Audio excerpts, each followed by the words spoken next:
জনগণের কল্যাণে কাজ করা হবে, যার অধিকার তাকে ফিরিয়ে দেওয়া হবে, জনগণের চিন্তা করতে হবে না, পেছনে পিছনে করতে হবে না, ইনশাআল্লাহ। প্রিয় ভাইরা, তাই আগামী নির্বাচনে আপনাদেরকে উদাত্ত আহ্বান জানাচ্ছি যে আজকের যে বাংলাদেশের সকল তৌহিদি জনতা সহ ইসলামী দলগুলো যে ঐক্যবদ্ধ হয়েছে, সুতরাং যারই প্রার্থী হবে ওই প্রার্থীকে আমরা সে ইসলামের ন্যায়ের পক্ষের প্রার্থীকে আগামী নির্বাচনে আমরা সকলে ঐক্যবদ্ধ হয়ে আমরা কি করবো সেই প্রার্থীর পক্ষে সেই মার্কার পক্ষে আমরা কি করবো ভোট দিয়ে জয় করতে পারবো। আমরা রাজি আছে?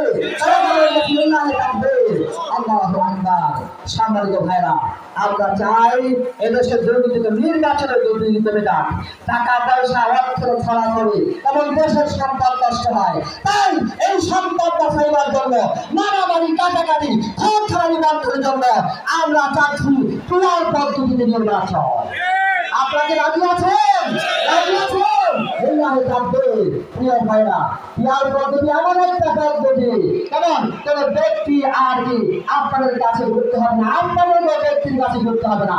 মার্কা গাড়ি পাল্লা মার্কা, গাড়ি পাল্লা মার্কা, কেমন গাড়ি পাল্লা মার্কা দিয়া আপনারা চিনে নেবেন এটা ইসলামী দল, পাখা মার্কা দিয়ে চিনে নেবেন এটা ইসলামী দল, কেমন এইভাবে অন্যান্য ইসলামী দলের প্রতি যে মার্কা থাকে ওই মার্কায় আপনারা ভোট দেবেন। টাকা সরাসরি আমার লাগবে না, খুন খারাপ লাগবে না, অনেকটা দুর্নীতি বন্ধ হয়ে যাবে।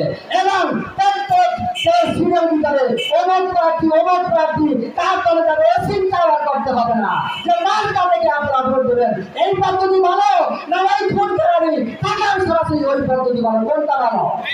পিয়ার পদ্ধতি ভালো।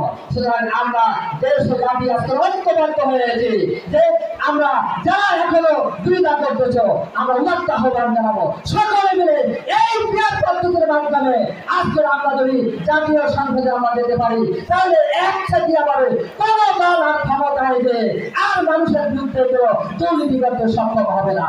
সকল দলের অংশগ্রহণের মাধ্যমে যেমন একটি অংশগ্রহণমূলক সরকার হবে, সকলে মিলে আমরা যে সরকারি দলেও কি লোক থাকবে, দুই দলের তেমনি শক্তিশালী লোক থাকবে, সকলে মিলে যে অন্যায় কথা তার প্রতিবাদ জানাবো এবং তখন আর